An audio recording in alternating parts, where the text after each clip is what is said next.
Hello, my name is Troy Adu here, I'm Tyler Hoskins. and you're listening to our Sick Ass podcast.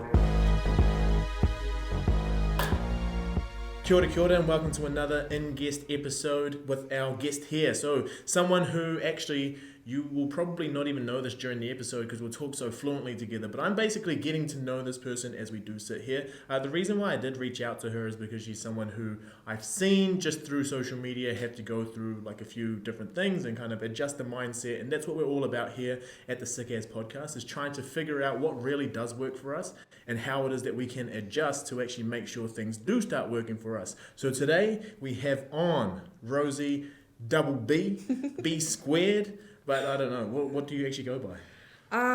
Either or. Either or. B Squared is the new one. I'll take that. Yeah, that's new and inventive. I love it. Nice. So yeah, thank you for coming on today. No, thank you for inviting me. Yes, nice. So the first thing that we really want to get into, especially for everyone who doesn't really know you, just like myself, where are you originally from here in New Zealand? So I grew up in a small town called Campbellstown up in Marlborough. So beautiful part of the country, loving it. Missed the sunlight being down here in Dunedin. Right. But yeah, so grew up on a farm up in Marlborough.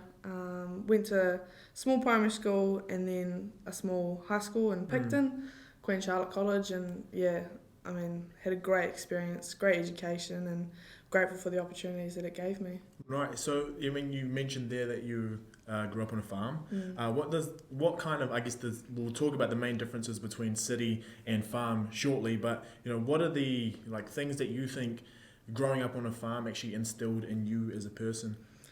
For me, I'm the youngest of three, got two older brothers, so hard work was always in the daily routine. For, you know, as long as I can remember, we're out there getting dirty, either shifting sheep, shifting cattle, you know, digging holes, you know, taking care of lambs, getting out there in the wet, you know, trying to help a ewe birth a lamb, you know, taking care of the not so lucky.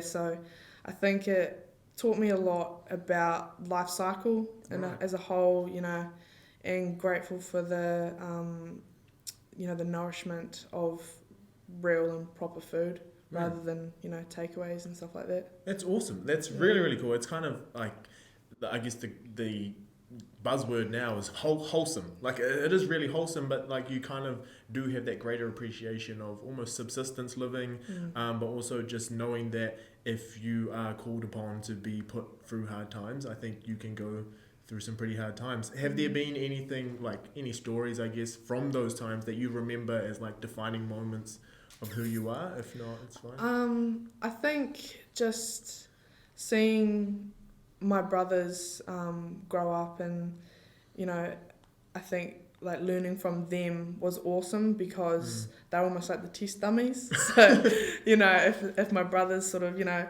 didn't quite get it right, then I can adjust. And I think that probably annoyed them the most, because I mean, one example that jumps to my head right now is, you know, we did karate as young kids, and my brothers were both in there before me, and I watched for a couple of years, but then as soon as I decided to jump in, you know, I was old enough to join, like I like triple upgraded like twice, and both of my brothers were like, nah, this is bullshit, like what? How was she allowed to do that? But yeah, so I think for me, like learning from others is key. Right. And how much older are your brothers? So I'm 20, Lockie is 21, and Hamish is 22. All right, so you actually had them pretty close to you, so a lot of the stuff you could actually do together? Yeah, 100%. And, you know, it was always us three just mucking around and causing a ruckus. Nice. Yeah. And you talked about like learning together and kind of learning off different people and what they do. I guess schooling is one of those environments where like you pick up a lot of who you are from a lot of the friends that you have, but also like some of the bullies that you had as well. We were just like talking earlier, and I kind of assumed that because, you know, you've come down this footy path that you would have gone to, you know, one of the I guess a single sex school to focus on sporting and academic careers, but you actually went to one of the smaller schools. Do you want to give us a little insight into that? Yeah, so back up in Marlborough, there's dominant high school. So there's Marlborough girls and Marlborough boys, which are over 1,000 each or so. And that is, where you go usually. But my parents wanted to send us to a, co-ed school. So we got sent to Picton and to Queen Charlotte College, Queenie Harata. It was great.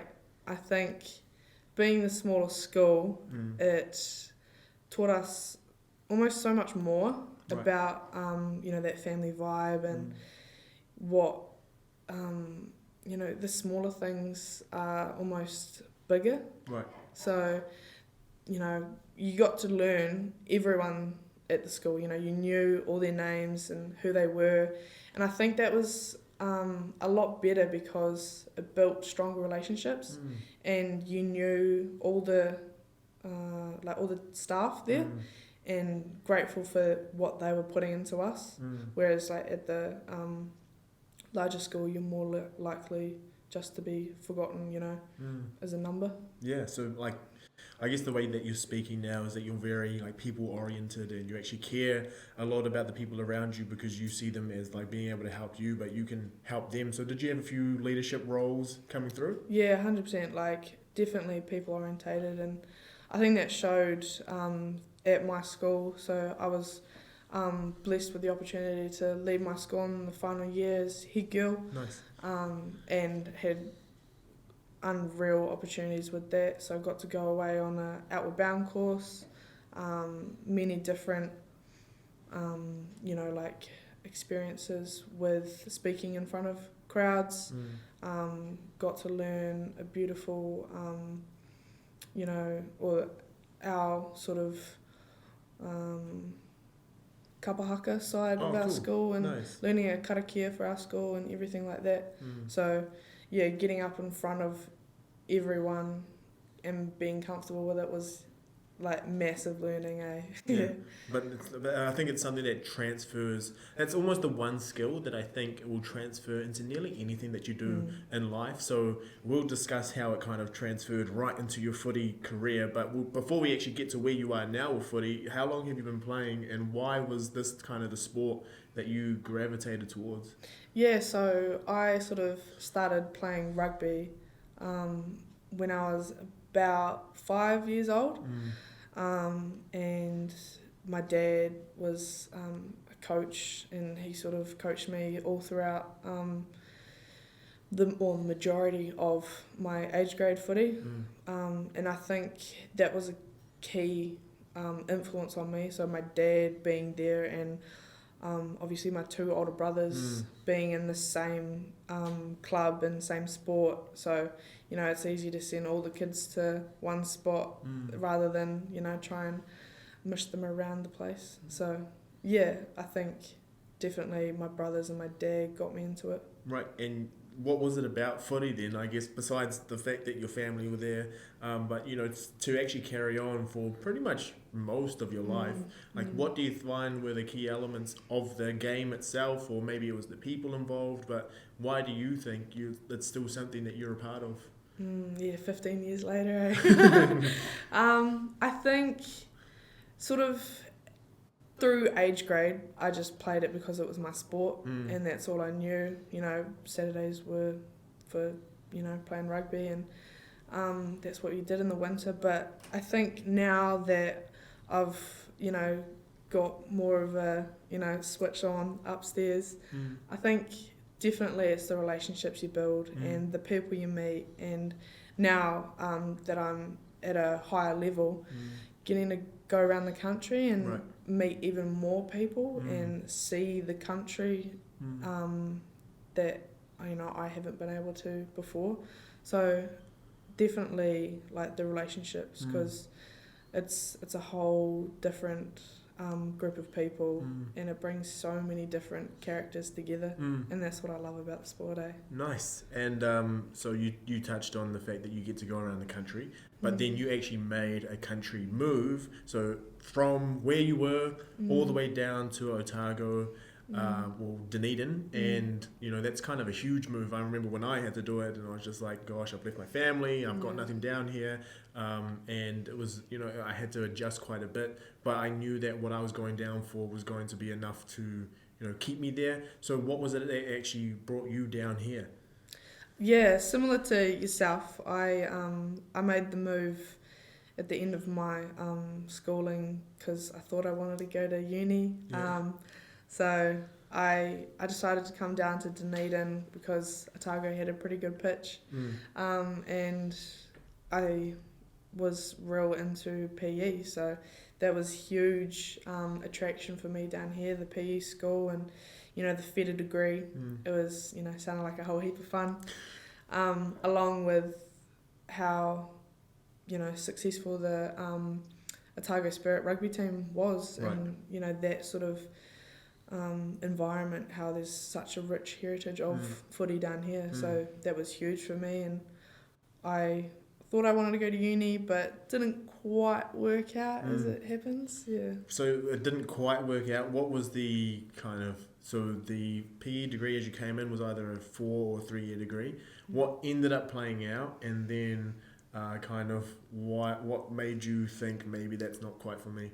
Yeah, so I was sort of the last year of the BFED, so I definitely enjoyed the PE school and everything about it. The dance and gymnastics, that was definitely the highlight of the day, if not the week. But I feel that coming from school, on the back of 13 years straight of study, and then coming into a university environment, which was, completely different to high school. It was different learning environment, which didn't quite sink in with me, and I found it really difficult to learn in a lecture theatre, because as we've mentioned, I'm a real people person, so I love the contact, the interpersonal, vibe, and I feel like I get a lot more in that situation rather than me just watching a fella up the front. So didn't quite fit with me in my learning space, so it was huge growth. Huge growth for me. Learned so much about myself, but I think to identify that was huge, and I mean it took me to a dark place, but I got out of it and just realised, uni doesn't have to be for everyone, and I think it was just hard because I came down here thinking that I wanted to do that, but turns out I was just sort of making my school and my parents happy.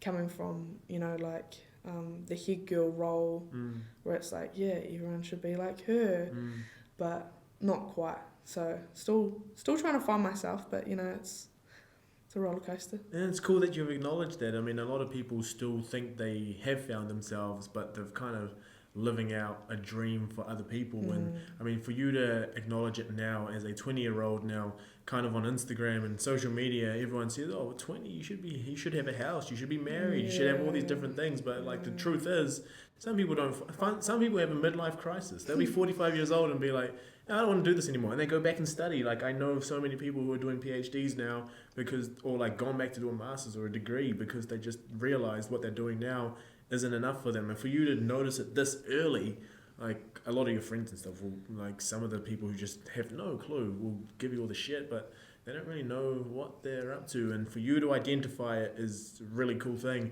But then kind of what's interesting to me is that 2018 you came down, you did it, you went 1 year, and then you didn't go back and study, but you're still here 3 years later. So I feel like at the end of 2018 I was like, nah, hate this place, Dunedin's brought me nothing but trouble.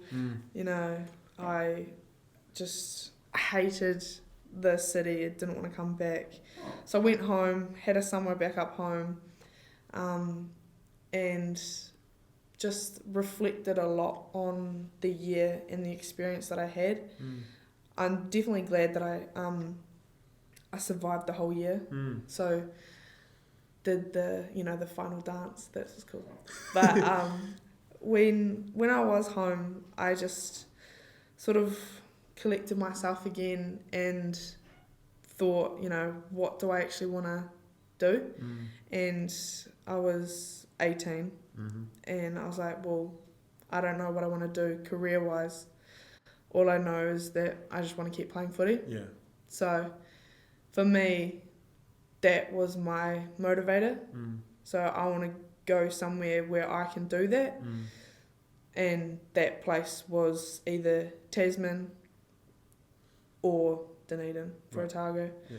And I knew that I had a great bunch of people down in Dunedin in the footy scene that would take care of me because I was a part of I got invited to be a part of the Otago Academy, so I knew that I had that core, and I sort of tossed up, went and had a chat to Tasman, went and had a chat to Otago at the start of last year, weighed up my options, and decided to come back down to Dunedin at the start of this last year and try to find a job, which the academy said that they would help out with. So, and I eventually got down here at March and had the greatest year of my life.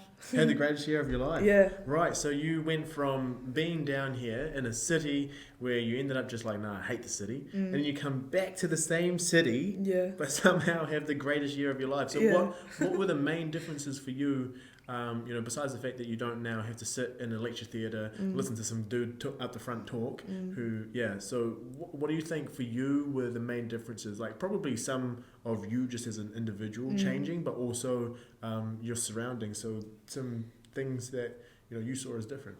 Yeah, well, I feel like me coming to grips with uni's not for me, like I don't want to be in that environment.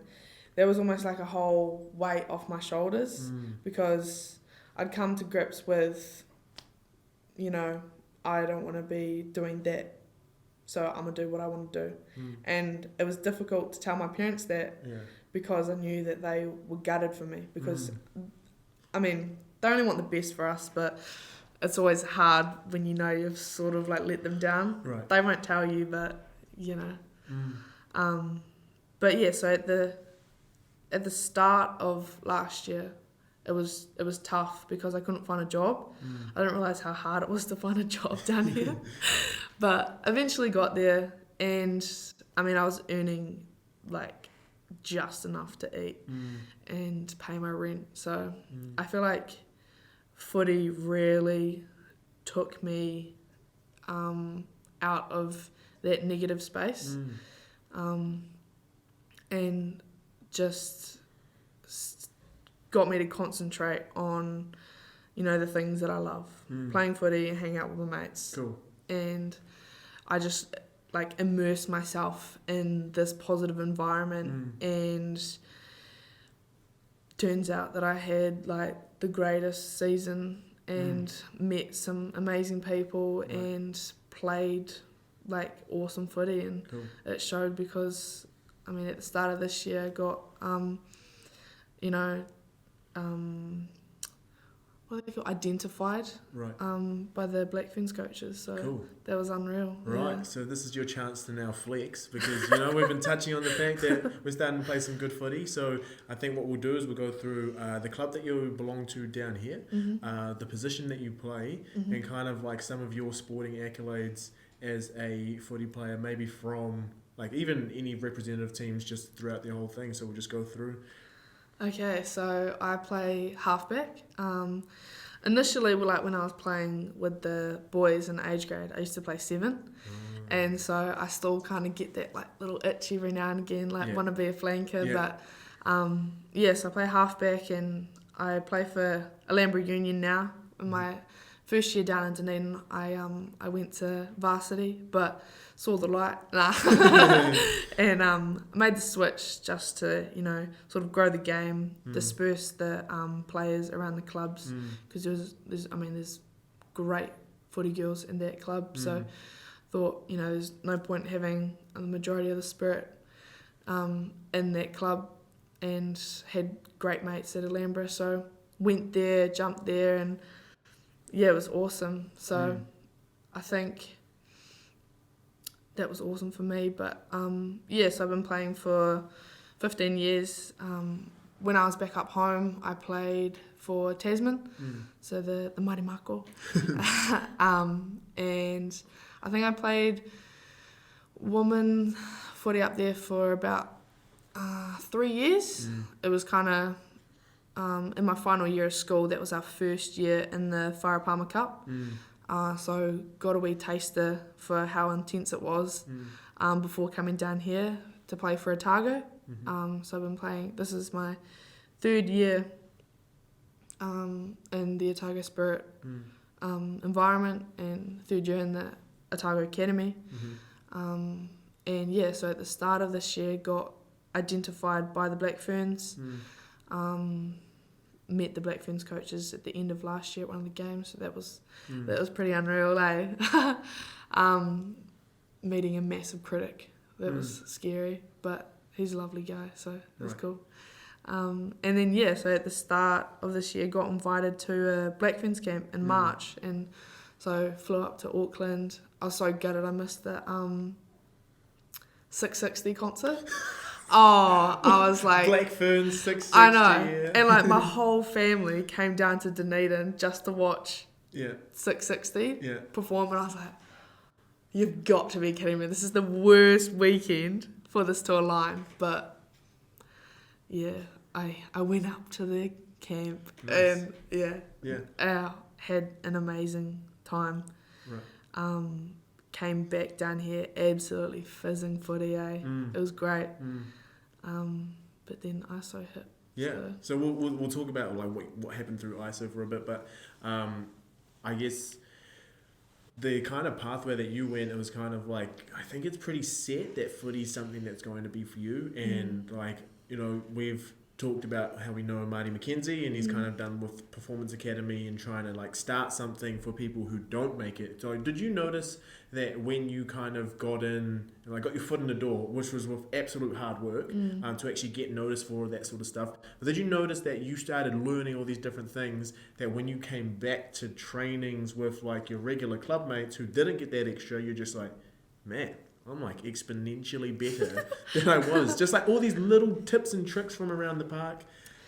Yeah, I feel like with women's rugby, you can tell who's been playing footy for the longest. And with those years, you can see, you know, who's kind of the better, not, you know, better, but just more knowledge around the game. And for me, playing...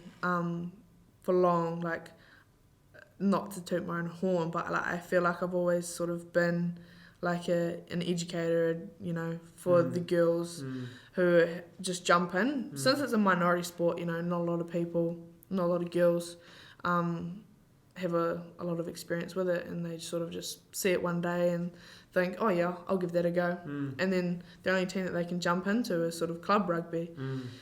And yeah, like there's a wide mix, but I feel like with like the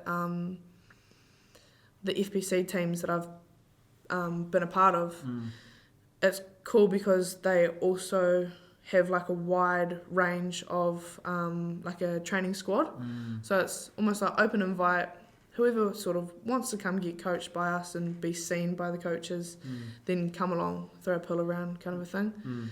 So when we do go back to our clubs, there is a level change, but the heart's still there, and the, you know, the good time and the banter and everything's still there. It's just, you know, slightly tweaked, and I guess general knowledge of the game is a major shift, just through experience and, you know, stuff like that. Yeah. Well, because I mean, I'll take this back to any sort of training that I was doing. So I think like I could get so good at any different sport or anything, and like it was kind of fun for me to a point, but the most fun that I ever had was me being able to teach someone else so that we could all have fun at the same time. And it sounds like that's the kind of stuff that, you know, keeps you going and is the reason why it's been like so clear for you to kind of stay down here, because you formed a good bunch, you created a good environment, but also you just like helping other people get better. And that's kind of from your first lines, I was like, oh, this is the kind of person that you are. 100%, yeah. And also shout out Farah Palmer, she was an ex-fedder, so at a guild. out of one of the best schools in New Zealand. So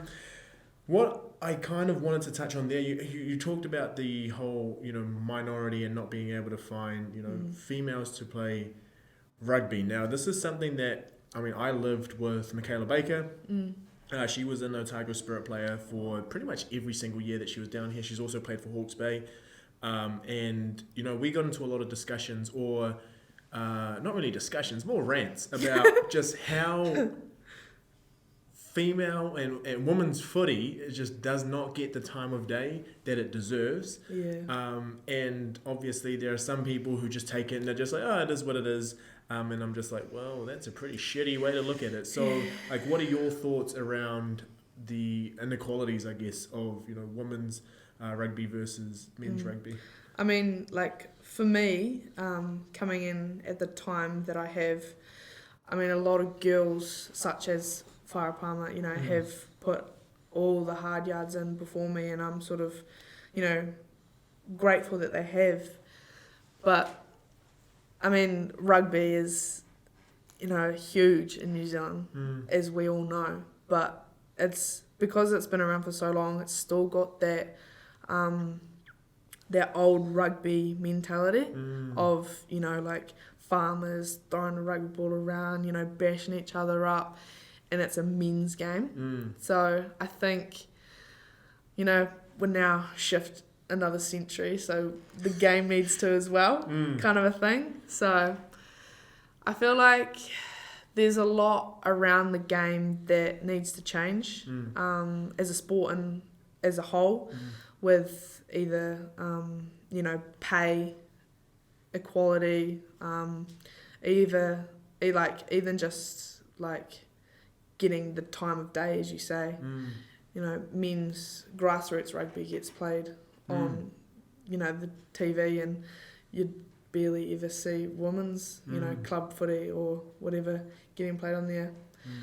It's hard because, like, there's so many different avenues you could go down with this, on this topic, but I feel like we just need to keep being grateful for what we have and working hard to get more for not only ourselves, but for the younger girls out there that are aspiring either to be us or to be Black Ferns. So it's hard at the same time because, you know, we're a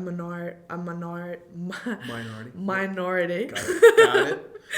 But I think that shouldn't just define us just because, you know, the men run the place. Yeah. Nice, I like that. And I also do like that, you know, you've got such a good kind of balanced headset, and you're talking about like, yeah, we do need to be grateful for what we have, and then we can't, because if we just keep complaining about everything, like then our standard of footy goes down, and we're not focusing on what we should be doing, which is like just, I mean, first and foremost, playing really good rugby. 100%. Which arguably the track record would say female foot, like the Black Ferns are the most successful rugby team in almost world history.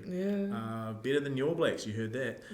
And the Sevens team, actually, they won an Olympic gold. So what do you think then? Because obviously for you it was kind of a natural thing. You've been playing since you were 5. But a lot of people that do come into like playing footy, sometimes it's not till late college, not till like actually in their 20s. So how do you reckon, like what is something that you've maybe thought about or you've tried to do that will actually help maybe women see playing rugby as, you know, something that could be normal and kind of cool? Yeah, well, with our sort of contact in the Otago Academy, we get a lot of time in the rugby union. Right. So I've got, you know, like good relationships across the rugby union and all the different sectors. And one of my best mates, she's actually the like schoolgirls director. Right. So I love to help her out whenever she can, because she's got a tough gig, and we just need to grow the game from straight out of primary school kind of a thing, and those sort of situations that she has sort of like Sunday sessions, come along, throw a pull around, just girls, concentrate on just girls, and get some people like myself and other spirit players to come along and just be like, yo, you can come play rugby, you could be us one day if you want, and just realise that it is not just a boys' game. Cool. I think that's the key. It's not just a sport for boys. Anyone can play it, and everyone can play it. That's, as I said before, that's what I love about the game. All different body sizes, body types, ages, ethnicities. Doesn't matter where you come from or who you are, we'll love you all the same. Yeah, I mean, and I think anyone that does get into it actually does love it. So I worked at one of the residential colleges, and there's an inter-college women's rugby competition. Yeah, it's great fun. And, and I coached the team that I was working at, so I was on the coaching team, and maybe 3 of them had ever played rugby before. So we started from kneeling and tackling each other on our knees, because we had to go from the ground up in 4 weeks or so. And then just after it, a lot of them were just saying, why have I never been exposed to this before? And then it's because no one ever gave you this opportunity. So I feel like that's kind of the right approach to take. And I also think that everyone listening actually needs to get in behind it as well. You've been signing a heck ton of petitions, but we also need to start filling the stands. And if we can start showing that people have the money to put towards it and they want to come see it as a spectator sport, because it's not even put on TV, anyway. So people need to start going as 100%. well. Just not only get a voice behind it, but actually follow through with some actions. And I know it's hard to be like, yo, give us your money, but please. So I think all support is good, and the more you support, the more we'll be grateful. So absolutely. I think why not? We play some good footy as well. Just come watch. Nice. Very good. Cool. So we before we kind of move on to our final sort of section, you came here so you've been part of the Otago Academy, and a lot of what they've been working on a little bit more is less of the kind of skill and tactic of actually being on the field, but then also being good people. Do you want to talk about the kind of things that you've been doing to help you grow as an actual individual as well? Yeah, no, that's one thing that I was really educated on. As soon as I got down here, I hadn't had a lot of experience in that area beforehand, but when we got down into the academy, it's huge on out of footy growth as well as in footy growth, and we have many different aspects in the academy that help us grow to be awesome people. So one thing that we do is especially over the ISO period, we started doing a personal growth Mondays. So we would get sent either a video or an activity to do and watch and just see what other people were talking about. So, TED Talks and things like that. And we got told, take 3 key nuggets, at least, out of these, people, and try and apply that to your life. So we just beforehand, I had to come from a meeting, and we were talking about the last month, all those different weeks, and what we took from those different those pieces of information, and trying to collate, chat about what we learned, chat about, who we want to become from those learnings, and trying to have that sort of that platform for personal growth. And we have an awesome player development manager in the academy, and she sort of is like our mum. She comes and is how are you actually doing? And she basically just takes care of us, and what are you doing outside of footy? Are you making sure your life is balanced? Are you doing mindfulness? Are you doing all those key things outside of footy to aid in your growth? Because you can't have your life surrounded by footy, because footy is only a small part of your life.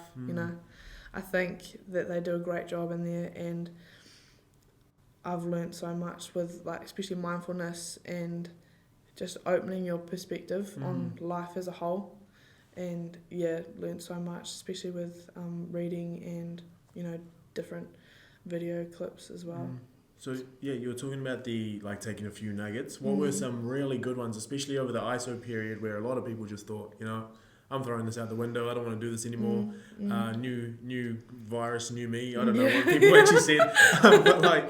But what were for you the key takeaways and kind of things that have really kind of switched or put you into a gear to carry on going fast? I feel like a key learning for me was just to just sunk in even more, I guess, was life is so much more than just playing footy. Nice. I feel you can dedicate your life to rugby, obviously, because there's lots of different roles and jobs around it, but when you get so involved in one thing in your life, you just turn crazy. And I mean, I've had my own experience where I've just sort of plunged down into this deep pit, and I didn't want to pick up a rugby ball at all. And those moments, taught me the most. And we sort of talked about how we got into a dark space, and our inner critic just absolutely destroyed us. But at the end of the day, we need to sort of switch those comments on its head and be like, yeah, okay, you're saying that, but I don't have to believe that. So just need to have confidence in ourselves and patience. I feel like patience is key, because in this day and age we can get so worked up in the speed of things. Got to get everything done in these 24 hours, but at the end of the day, you're going to go to sleep. And you're going to do that every single day of your life. Yeah. So what does it matter what you do before that? Do as much as you can, do what you love, and, just have some fun, to be honest. Nice. And having that sort of, it's not really a relaxed attitude, but it's more just focusing on the things that you need to focus on by the sounds of things. And do you think that really helped to tell that inner critic just to really take a back seat and shut up? Yeah, 100%. I mean, I try and keep my demons as quiet as possible, but I know they're there, and they do, have an effect on me. But at the end of the day, listening to them is not going to help my situation at all. So I feel like I'm still learning, as everyone is, but I feel like listening to them is not going to do me any good. So I try not to, and just be like, yo, I'll do what I want. I don't have to listen to anyone else but myself. And sometimes myself ain't that good, so I'll do what I want. Nice. But really cool. That's really cool. And I mean, it kind of shows that you're on that journey of becoming someone that you want to be, and not doing things for other people. So you've had it's been it sounds like that whole thing that we were talking about has been an entire lifetime, but we've really focused on almost the last 3 years. So there's a lot of growth that went on in that 100%. Time. So before we finish, what I like to do is I like to ask people kind of what is an almost daily habit, or maybe once a week or every couple of days, but something that you do that makes Rosie feel like at the end of the day, I've had a good day, or I've gotten as close to ideal as I wanted. Ideal. I think one key thing that we do in the academy, or that was offered to us in the academy, is I don't know if you've heard of it, but the Resilience Project. Tell me more. There's this Australian guy, I forgot his name. He's basically been through a lot, and he's learnt so much, and he's got this app now and a lot of other different programs that he's sort of endorsed in, but he sort of gets you to focus on 3 things, which is mindfulness, empathy, and gratitude, and just concentrating on those things, commenting on, you know, empathy and gratitude, and basically saying, you know, what are you grateful for? You know, how was your day good? What made it good? And just concentrating on those positives, and then doing some mindfulness afterwards. And I think when I do that, I feel like, yeah, I've really ticked off the day well. Cool. And like I'm getting real into my mindfulness and sort of that self-growth phase, because like it's still new to me. Like I've only been in, you know, showing it in the last 3 years. So I feel like, yeah, doing my resilience project, like I do it at the night and then fall asleep to the mindfulness. Cool. So yeah, I love doing that. Nice. Yeah. That sounds really cool. So what's the app called? It's called the Resilience Project. The Resilience Project. If the dude somehow gets his hand on this, can you please sponsor the podcast? I'd love to get on board with that. And then use Sick Ass Podcast at the counter to get your discount on that. Cheers. No, that's really cool. Before we did, I wanted to end it there, but then something popped out, and I was thinking about, you know, mindfulness. Now, I have been doing mindfulness since I was at high school, so it's been almost a decade of me like meditating and all those sorts of things. And I was the nutcase. Everyone thought I was stupid. Everyone's like, man, you're like a hippie, all that sort of stuff. But now it's become this really cool thing. But I found that people who maybe play like rugby itself aren't so into it as well. So how has your team or the people in the academy taken to mindfulness? Yeah, I feel like at the start it was kind of like, what, we have to sit there and listen to this thing speak to us. Like, okay, cool. But I feel like, especially with like our girls, we're super open-minded and, you know, just jump straight into it. And we had an awesome mental skills coach that came from Southland. He sort of like jumped up and did lots of different skills, you know. We basically just sat there, you know, stacking matchsticks, and it was just mindfulness, you know, just concentrating on this one task. And those different activities, not just, you know, listening to mindfulness clips or whatever, but actually doing mindfulness activities. I feel like that was awesome, especially for the girls, because, you know, not everyone sort of, you know, does the same thing and enjoys it. So I think mindfulness was weird at start because no one really knew how to do it, but slowly with practice is everything.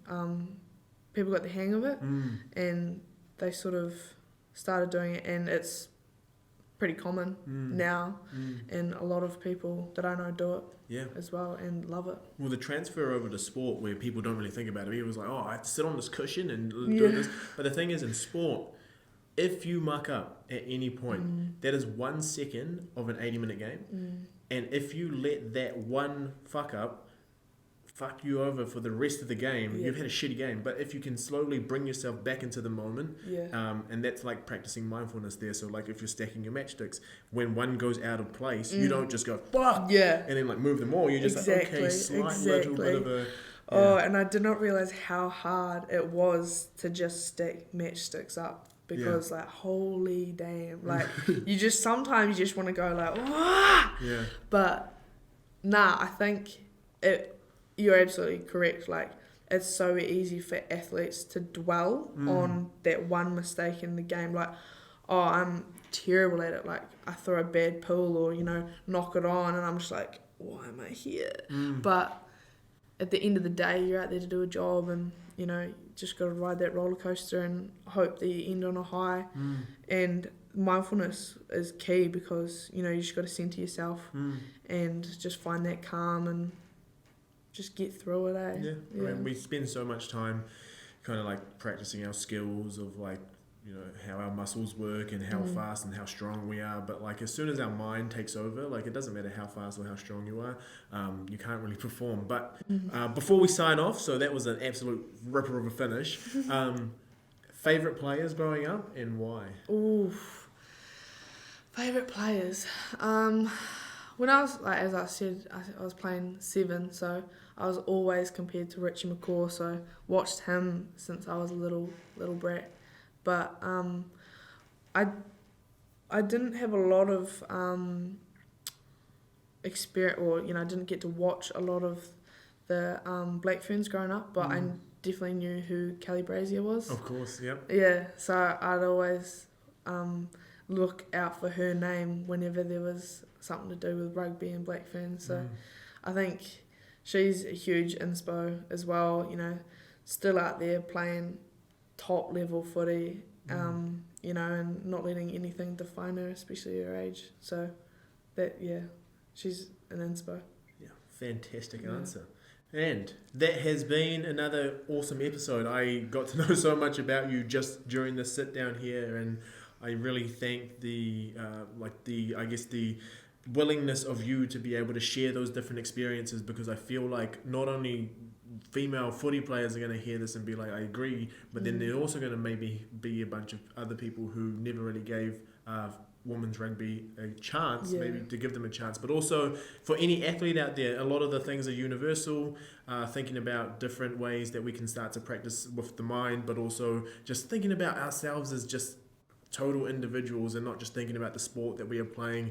Remember that you're never too old to switch when something is not right for you. Try to find something that is just like your calling. Try to follow that and try to find that, and just know that there's no pressure on you to be what other people want you to be. Rosie, 100%. It has been an absolute pleasure having you on. Thank you for coming on. Thank you so much, and I love what you're doing.